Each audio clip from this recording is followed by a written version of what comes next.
everybody, welcome back to a Thursday afternoon edition of Keith's Beer Reviews. I gotta say, what a difference a day makes, at least in the weather. Yesterday I was outside, it was in almost 80. I'd mowed the yard, sweated up a storm yesterday. Today it's in the 30s. There's cold rain. I was out just a few minutes ago, and there's a few snowflakes spitting down with that rain. It's not even gonna get to 40 today. So anyway, I'm gonna do one. There's a other website I frequent, and got into a discussion of this beer last night. A lot of people there in one particular forum I spend time in are fans of that HBO show Game of Thrones, and somebody brought up this beer. They didn't realize it was out. I've never seen Game of Thrones. I rarely watch TV, and definitely don't have HBO, so I've never seen it, know nothing about it. But it's a new Ommegang beer. Game of Thrones, their Iron Throne. A little bit from the website that says Brewery Ommegang and HBO are partnering on a series of beers in support of the critically acclaimed drama Game of Thrones. Launching in tandem with the Season 3 debut, Iron Throne is the inaugural beer in the series. So it's apparently going to be a series of beers. So liking Ommegang, don't know anything about Game of Thrones. I'll probably buy the series. At least one of each. Saw this on the shelf a few weeks back. It says Iron Throne is a blonde ale at 6.5% ABV and brewed with a robust amount of pills, honey malt, aroma malts, and red wheat. Gentle hopping includes Styrian, Golding, and Hallertau Spalter Select, appropriately noble hops. Spiced with grains of paradise and lemon peel. Hue is a slightly hazy golden amber. Head is full and fluffy, finish is crisp, backed by a touch of spice and hops. Aroma is a bit grassy with a hint of lemon fruitiness from the lemon peel. Taste is lightly malty, rounded out by honey malt sweetness. It says available in limited quantities in 750 ml bottles and 1/6 barrel kegs, starting in late March 2013. I think I got this in mid-April, so caged and corked, 750 ml bottle. So let me get this off, get this in the glass, and see what we have. This, one of my newest subscribers, Original Geek, goes by the same name on the other website, was the one I got in the discussion with, so subscribed last night too, so here we go. If I know Ommegang, I probably should have had a big bowl already, but we'll see. Nice pop, ton of smoke. Surprisingly, it didn't roil over the top like it sometimes does. So let me get this in the glass. I know I'm gonna pour carefully because these have a tendency to really foam up with a big head. Using my Ommegang chalice here I got in that gift pack a couple years ago.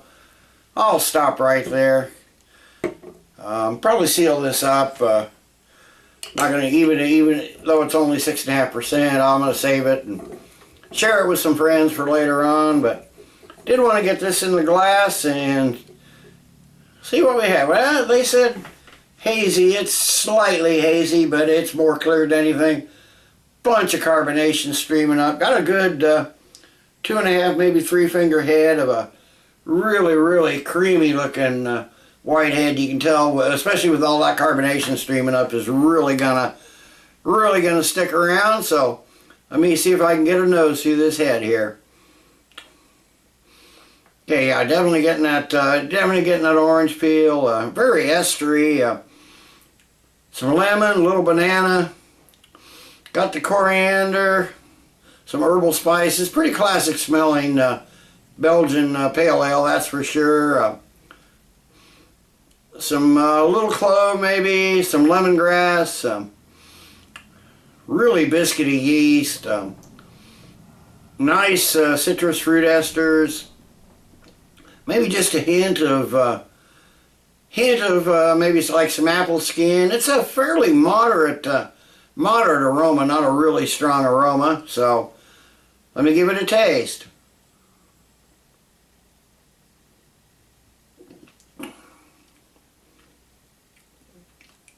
Okay, yeah, you got that bready malt intermingling with those spices. Little bit of dried fruit, lemon. Very earthy and yeasty. Does have some tartness on the finish from those hops, I'm assuming.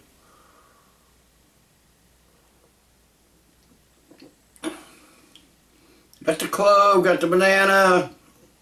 Really biscuity.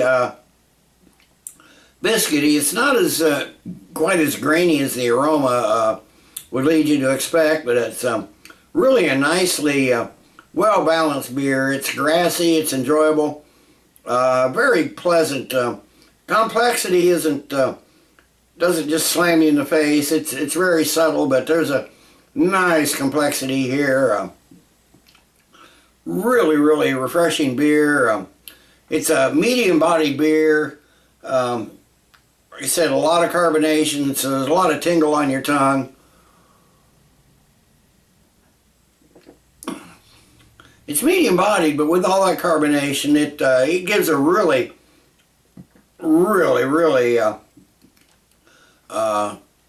light mouthfeel. So really light, refreshing beer. Really good tasting beer. So let me sip on this a while. I may add just a little more, and I'll come back after a while with the final thoughts and grade.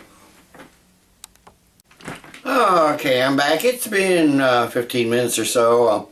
I did add a little bit more to the glass. The head has gone down quite a bit, but it regenerates really quickly, leaving some nice, beautiful lacing down the glass. So really pretty looking beer.